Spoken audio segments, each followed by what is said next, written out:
Well, we need to find Madison and have her come back up. You want to put this? I did forget serving utensils. Sorry. Okay, so what do you need for serving? Where did the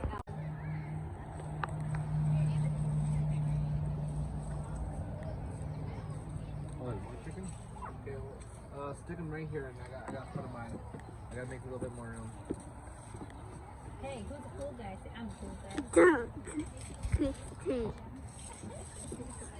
Hey, Brogan. Ready? Say cheese. Say cheese. Ready? Say cheese. Ready? One more time. Say cheese. Cheese. Okay, good.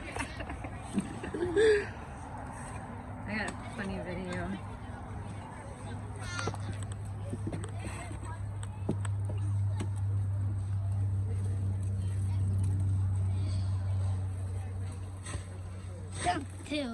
Leora. Give me a sad one. I need a happy one. Can I have a happy one? Yeah, just one happy one. It's just the apple cider. The drink's I got caramel. Him over here. Right here on the other side. I got hot caramel. Perfect. That's an adult drink. Love it. Looks good. Thank you.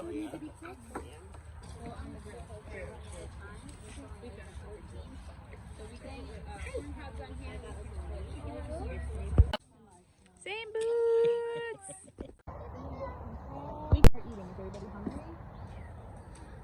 Hungry? Or you guys probably are. I think this is. I did put cans in right there. On my birthday, an owl. On your birthday, you're gonna be an owl, or on Halloween? I'll have my pig. I'll have me. You're gonna have your pig for Halloween? Yeah. Okay.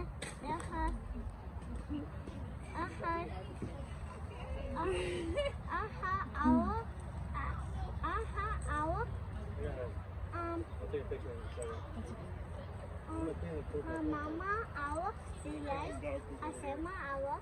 No, 5. And I'll show you. You're gonna show me? Yeah. Okay.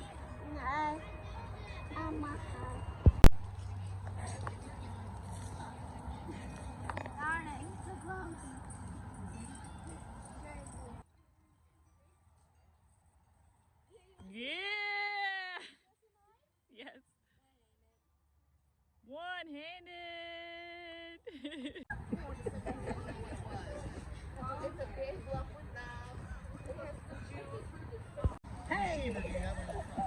It's the 3-inch, yeah. I have a bar Okay. for an extension.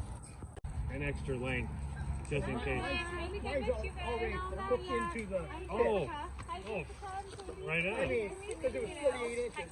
And it's heavy, too. Well, I just thought if I shaved or not. Yeah, you had a short I don't know, but it's following you. No smoke? Are you the smoke lady? Yes. You're right.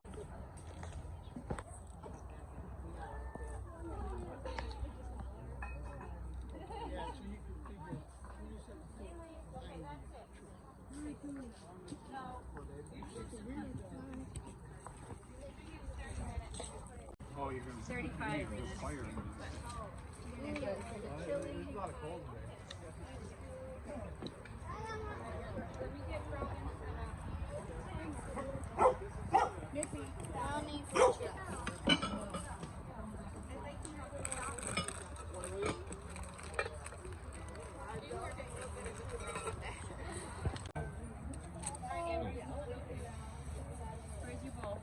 Right here. You want chicken noodle soup? You want this right here? You said soup. No, that's caramel. You can't have caramel noodles. That's what Lee. You want some of this, or do you want some of this? I think you like this one. Today's autumn equinox, which means daylight and darkness are the same amount today. So it's Earth's way of reminding us that it's important to be balanced. And one of the themes, as they used to do, is right by now they would have already known if they had enough food to harvest. And so they could look back and be thankful for all of the hard work that they have done. And then this is also when they would stop picking and let the food fall to the ground so that it will grow back next year. So it's a balance of looking back at your hard work and being thankful for what you have done in your work, but also being sure to plan and look forward to things as well. And it doesn't have to be just planting. It could be, you know, you just moved to a new area, you know. You guys have done quite a bit this year that you can look back on and see how much your energy has changed the house and just everything. You know, it could be a new job. It could be a new way of teaching 6 kids. You know, it could be trying to learn how to read or write your name. Like, everybody is putting their energy towards something, and it's just important to stop and look back and realize how far you've come and continue to try to always grow, because that's always important too. So that's kind of what I think. Technically it starts at midnight, but today or tomorrow, whichever day it specifically is, so just remember to stop and be thankful for all of your hard work and to continue planting. And then with that in mind, our master storyteller has a story to share. Thank you. Thank you, Missy, for hosting. Two masters. I don't normally write my stories out, but I did this. Put it out. He does not normally. No, I don't. Nope. But I just got some key words. No. Okay, you guys ready? Because this is a story about some kids. These kids were from Fostoria and Lapeer. And long time ago, like I'm talking like 2 weeks ago, really long time ago, they all got together and they said, you know, we live in a world of chaos and trouble, but yet I want to seek happiness. So they thought, well, let's go ask somebody that's got some age on them, and we'll ask them, right? If they got age, they should have some experience. So they searched the neighborhood, and they found this guy called Mr. Dick Smith. This was a really old guy. He had a big beard down like this. And so they went to his house and said, Mr. Smith, we understand that you have a lot of experience and you're old, and we're seeking happiness in a world of trouble. Can you give us some advice? He goes, well, I lived in 3 different states and I've traveled all over the country and I've learned a lot, but I can't answer that question. He goes, but I can take you somewhere to someone who's older than me and they can talk to us. So Mr. Smith took the kids and he took them to a blackbird. And they went to the blackbird and they said, Mr. Blackbird, how can we balance out our life? We're living in this chaotic world and still have happiness. And the blackbird was standing on this dust. And he said, where I'm standing here right now was a great big anvil made of hard cast iron. You know what an anvil is? An anvil is a big piece of steel that they hammer stuff on. And it's really hard. And he said every day the blackbird would take a little peck at that anvil. And over a long period of time, there was nothing but dust left under the feet of the blackbird. And then the blackbird says, I like what you're going for, I like your questioning, but I can't help you. He says, but I know somebody I think you can. So the blackbird led him to a deer. And this was just an amazing deer. This wasn't just a normal deer. This deer had an incredible set of horns. And they also call those, what do they call those? Prongs, okay? Now, they were standing under the oak tree, and they went up there and said, Mr. Deer, the blackbird said, you can help us because you're old and wise and you've been around a while. We're looking for balance in our lives where we can live in this chaotic world and still have peace and happiness. And the old deer with his prongs said, you see this old oak tree here? He said, this is the biggest oak tree in the entire forest. And all of those branches that you see, my horns, my prongs have just as much as those branches. He says, I've been around here for a long, long time, and I'm pretty old. And he says, I can't even answer your question. He said, but I'll lead you somewhere who can. So the deer took him to an owl who had big, shiny moon eyes, really big ones. And the owl greeted him and said, welcome to my area, the owl said. And they said, Owl, you're old and wise. Can you teach us how to have happiness in this world that we live in? And the owl said, you see this forest in which you stand? And they looked around and said, yeah, we see the forest. He says, well, when I was a little owl, there was also a forest here, not the one you have right now. It's a different one. And it grew up to be big. And it started with just a small little 2 or 3 inch trees. And then people came and they cut the trees down and they used the trees for fire and all kinds of things. And then they left it. And then another forest came and grew up where that one was. And then people came and they tilled the land and they took all the crops from there, and the land was almost barren. And then they had war between the people, and the land was just really, really bad. And then they left. And then nature took over, and this third forest, and that's what you're standing here right now, is this forest that you see. So I've been around here for a long, long time, these 3 different forests. And then he said, that's a really good question you guys are asking. And he said, where are you guys from again? And many of them said, Fall Storia and Lapeer. He said, boy, you guys are really a good bunch of kids to ask those questions.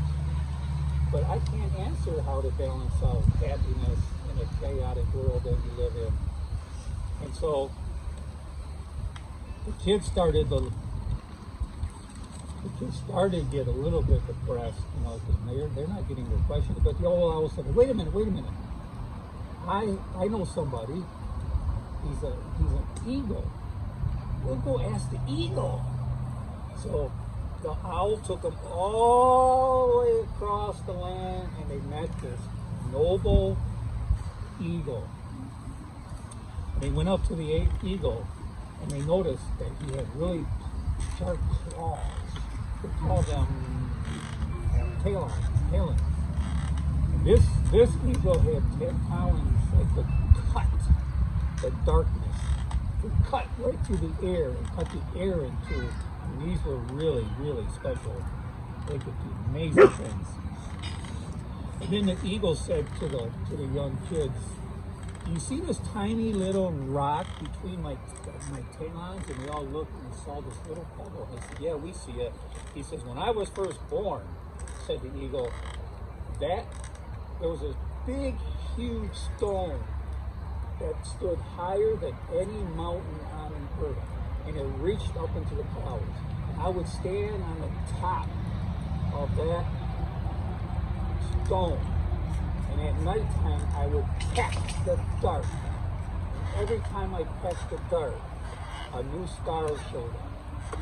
And they all looked up in the sky, and there was countless stars all over. And then he says, that rock I was standing on also met up with a lot of rain and wind up in the air. And I would dance with the wind and the rain and it wore the rock down to this little pebble. And they all looked at him and said, boy, he is old. And they thought for sure he had answers.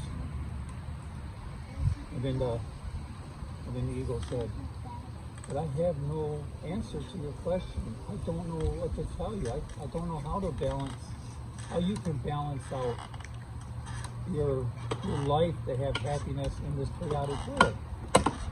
Now, hey, don't push that swing hard. Okay, that'll break. Nice and easy with it. So the eagle he looked at the kids, their heads were down like this because they weren't getting the answer that they were hoping for. And the eagle says, I want to tell you guys a story. I want you to listen very, very close to this story. He goes, no. He goes, I'm going to tell you 2 stories.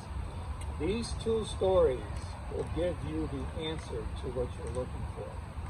The eagle said, there was one day I was flying around and enjoying my life. And you see, I have 2 eyes.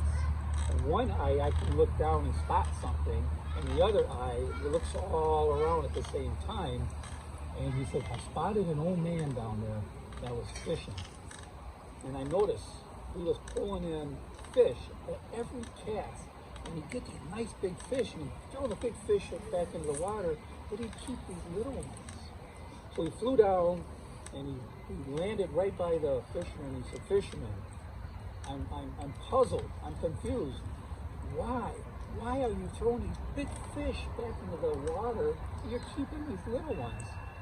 And the fisherman looked kind of sad and reached in his little gunny sack and he pulled out and he says, because all I have is this little itty bitty frying pan.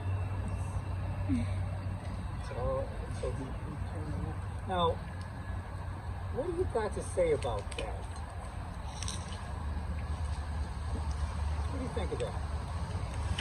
Up to this point. Now, do you think his thinking might have been misaligned or wrong? Or he was looking at things the wrong way because he was throwing back the trophy fish and keeping these little ones, all because he had a little frying pan? How else could he have looked at that? Time to buy a new frying pan. Maybe got a bigger frying pan. See, Put the fish in half. anything, yeah. See, he had the wrong perception. He was looking at everything wrong. Everything was based off of this little frying pan.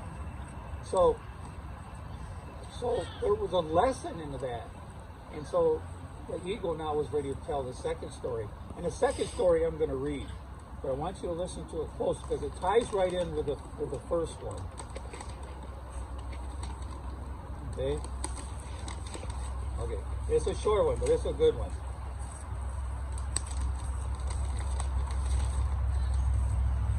Okay, many years ago, long before they had airplanes, you had to travel by ship to get somewhere, okay?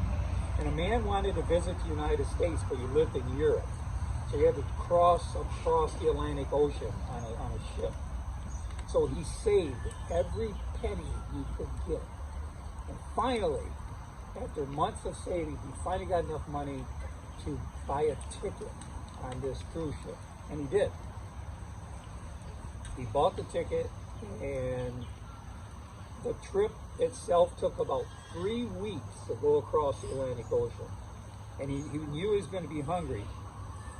So he bought a suitcase, and he filled it full of cheese and crackers. Okay? He was going to live on that as he crossed over the Atlantic Ocean. Because that's all he could afford. And once he was on board, all the other passengers went to this large dining room, and they would eat and they would feast, and he could smell the food, and he could hear them talking, saying, "Oh, I ate so much, I'm gonna have to diet for a month to get rid of this."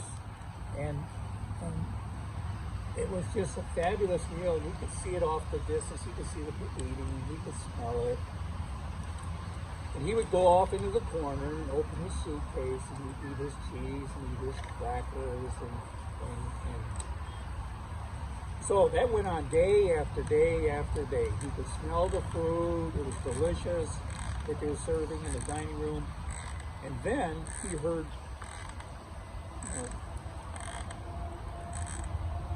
okay, the traveler, that poor guy, he wanted to join the other guests in the other room, but he had no extra money. Sometimes I laid awake at night dreaming of the meals and the other guests, the way he described the food. Oh, wouldn't that be wonderful? Towards the end of the trip, now he was on the ship for almost 3 weeks. And 2 days before they got to the America, another man came up to him and said, "Sir, I couldn't help but notice that you're always over there eating crackers and cheese at mealtime. Why don't you come in the banquet hall and eat with us? And the traveler face flushed, and he was embarrassed because he had no money. He put his hat down. He's, well, to tell you the truth, sir, I only had enough money to buy the ticket. He said, I don't have any extra money to purchase any fancy meals. And the passenger raised his eyebrow in surprise, and he shook his head and said, sir, don't you realize that meals were included in the price of the tickets? And your meals were already paid for. Now, what do you think about that story? That he thinks too much in the beginning. He thought too much in the beginning? Was his thinking right or was his thinking wrong? His thinking was wrong.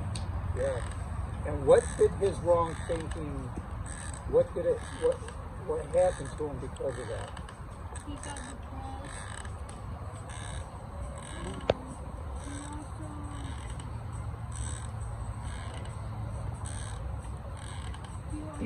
He missed out on a lot, didn't he? You know? I think he chose, it's not so much he chose because he didn't choose it, it's just that he had the wrong perception of life. He thought because he was poor, didn't have no money, he was just getting up the tickets, he would just sit over here in a corner and eat crackers and cheese while all these other people feasted. And he kept saying, you know, I could never do that, I don't have the money, I'm not rich. And all along he had the meal tickets. Now, when we say, I can't do it, I don't have what it takes, when we want to pursue something happy in our lives, are we putting ourselves in the corner and eating cheese and crackers? Yes. Are we, in a way? Sure we are. Sure we are. If we say we can't do it, and we know that that's the path to happiness, then we don't have what it takes. We convince ourselves of that. So what we do is we go and just hide in the corner and just be happy with our little bit of cheese and crackers. We're missing out on the whole meal. Right? We're missing out on the happiness. Okay? So we have to be careful with our stinking thinking. Right? Yeah. Stinking thinking. Yeah. Now, let's go back to these young kids that were from Fall Solstice and Lapeer. Okay? They were out to seek happiness by asking a lot of people. Who was the first person they asked? You remember? The old man. The old man. Yeah. The neighbor, the guy in the neighborhood. And he took them to see who?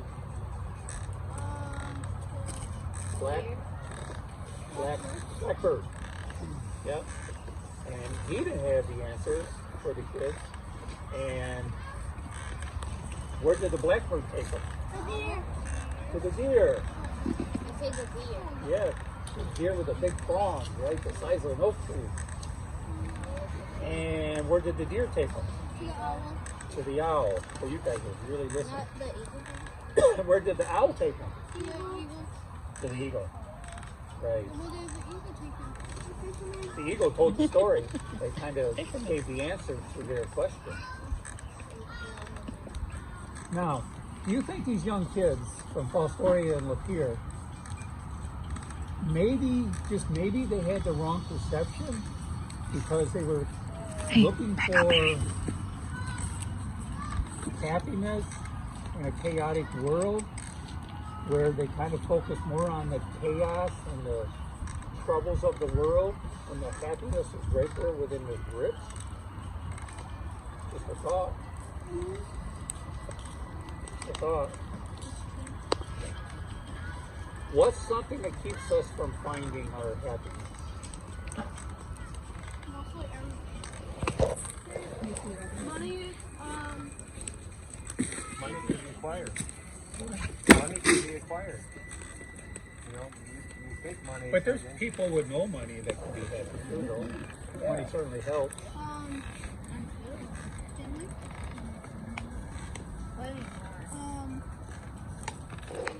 House. A house will bring you security, which will give you some happiness. But there's people who live in big fancy mansions that are not happy too.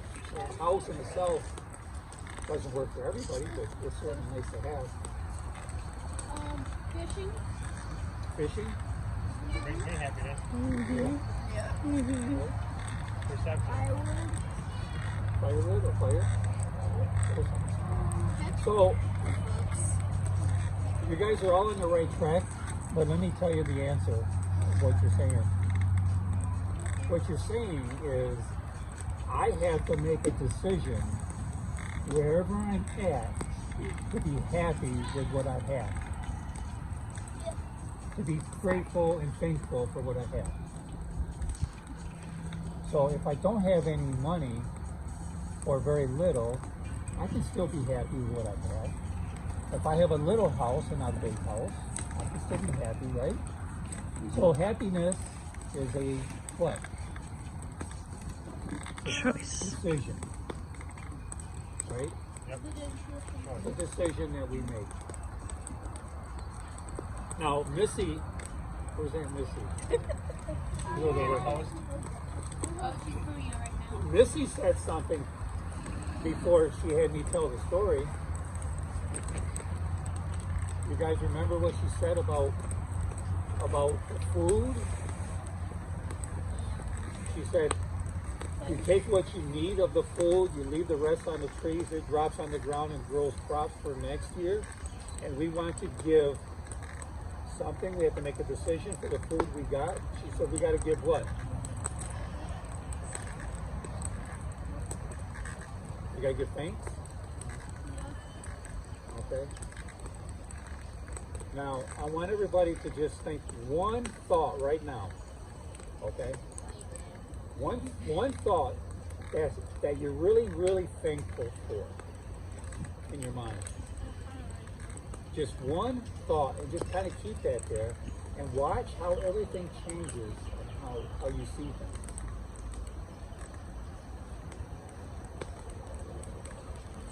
Because it's impossible to think negative if you're thinking about something that you think different. It can't be done. The two will never, ever, ever, ever mix together. They're as far as east is from the west. So we have to keep our mind focused on things that we're thankful for and grateful for. That's the key to the happiness. I wish that old man next door with the beard that you guys found would have just told you right at the beginning. It would have saved a whole lot of time. What is this first man's called again? His name is Mr. Dick Smith. What's that called? Yeah. He's like in the right direction. Yeah. Right. So, that's you. the story of the Thank evening. you. Oh, and money.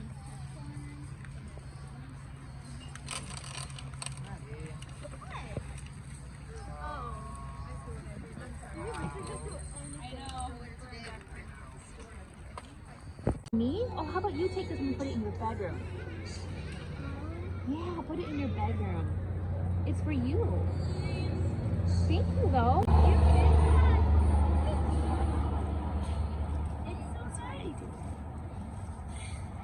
Probably for her husband.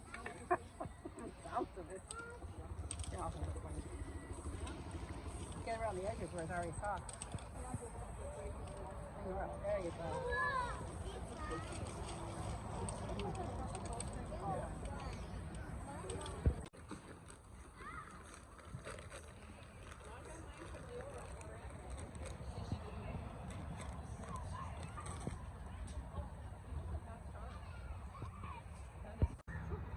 And then you can color it when you're done.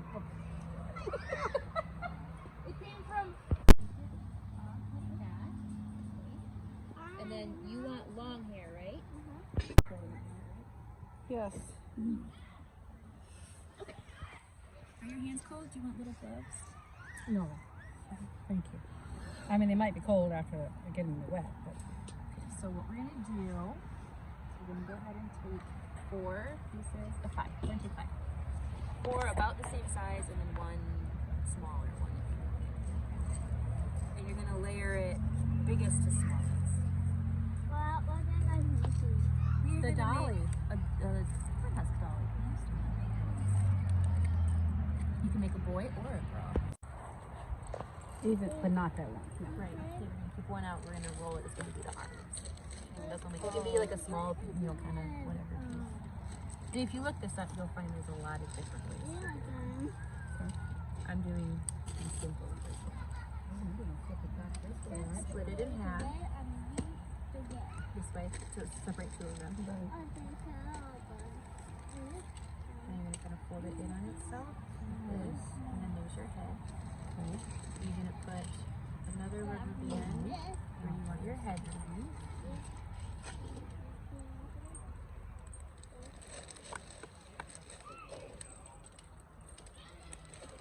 Oh, I just learned how to make hair. Do you want hair? No, tell me this first. Okay, because hair would be before you put a string through here and then you tie the hair on. Oh, yeah. That's what I'm like, oh, we need to do hair now if you wanted hair. No. Okay. And then you're going to take your smaller piece and roll it up. And fold. Not terrible. And you split it down the middle again. And you give your doll some arms. Put it down the middle.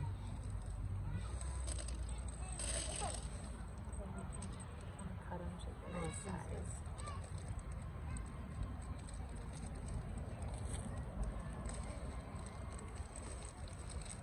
And you're gonna pick your string.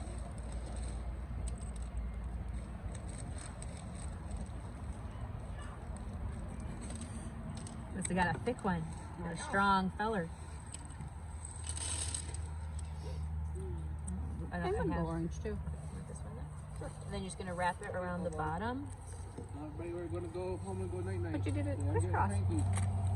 That's a different Bye, piece. Bobo. Love you. Bye. Oh, bye-bye, honey. Bye-bye.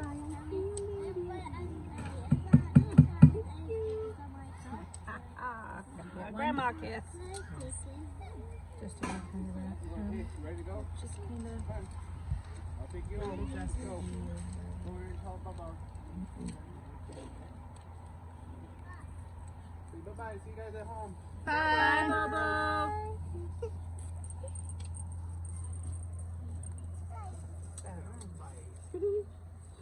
You do. What do you say? I got some fat arms. Your piece was pretty big. Thank you, Bam Bam. Thank you. You're making a doll.